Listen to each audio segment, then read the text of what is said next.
Music of Tanya Diet to music of a rather different kind. Look how he selects the songs he records. I was going to say it's easy. It's difficult finding really good songs, but every now and then, out of every 100, you'll find 5 good songs. And the Goose Pimples are the best. The Goose Pimples? Yeah, if you listen to it and go, oh, and all the hair stand up on end. Like, I got that with Devil Woman, Miss You Nights, We Don't Talk Anymore. And you think, oh, fantastic, I must do that. You're not always right. Oh, yeah, it's just a sort of gut feeling that you get about a song. And the main thing is you've got to want to sing it. Because, I mean, in the end, when you make a record, you're with it for life. Mm. And so I just choose my songs by how I like them or not. And I've done 16 for the new album, but we'll obviously only put 10 on the album. Mm-hmm. But I found 16 that I liked, which is unusual. When you're performing live, do you get inspiration from the crowd, from yourself, or? Oh, a bit of both. Mm-hmm. I mean, you have to know what you're going to do first. And the band and I are always very rehearsed. And so we know what we're going to do. But the audience reaction, I mean, you know, it can vary from ecstasy to being very quiet and polite. Mm-hmm. And depending on the reaction, it depends on how we perform, I think. Because sometimes, for instance, in Sydney, we felt they were a very sophisticated audience. And it made me perform in a very aggressive manner. I don't mean nastily. I didn't sort of hit anybody.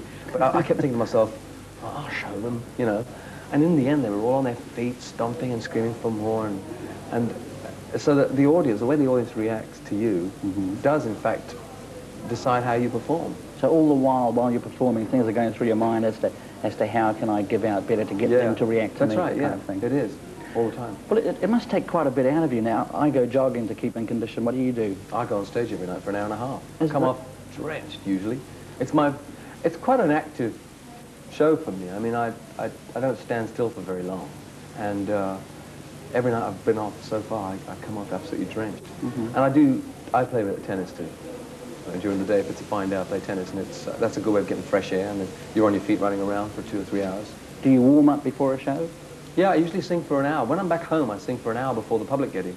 Just gentle things, you know, so I don't hurt my voice. But here I found, I don't know, maybe it's because I've been up earlier in the day and things and playing tennis, that I find half an hour's sufficiency to warm my throat up.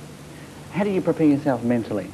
Or do you prepare yourself mentally? Sometimes I've gone on stage with no time at all. I mean, the other day in Sydney, I couldn't believe it. People came in to see me right 2 minutes before I went on stage. So that I was going on stage while still signing autographs, and I had to enter like that. No, I don't actually. Sometimes I must admit I think to myself, oh, I'd like to just be on my own for 5 minutes, just to, not necessarily to think about the set, but just to compose myself and get the feeling right. But I find most of the time, as soon as you hear that reaction from an audience, as soon as you hear the fact that they actually know who you are, everything falls into place. Yeah, Cliff, I'm going to ask you a double question here. And this comes from the children. I've been asked to ask you, yeah, do you like flying? Well, in airplanes, yes. Hmm. I mean, I must admit that when I leave home, after a week's rehearsal, it's sometimes so relaxing. I must admit that we fly first class, and it is wonderful. The jumbo jet, first class jumbo, the only way in the world to travel, everyone. But it should be first class right the way through the plane, I'm afraid. I'm one of those people who I don't believe we should all be economy. I think we should all be first class. And it's the most lovely way of flying. It's so relaxing. All the phones stop. No one bothers you. People come around feeding you. It's wonderful. I love it. Lovely. Cliff Richard, thank you very much for coming on our show. We're going to play a segment now, Wired for Sound. Right? Oh, great. Okay. Wired for Sound with Cliff Richard.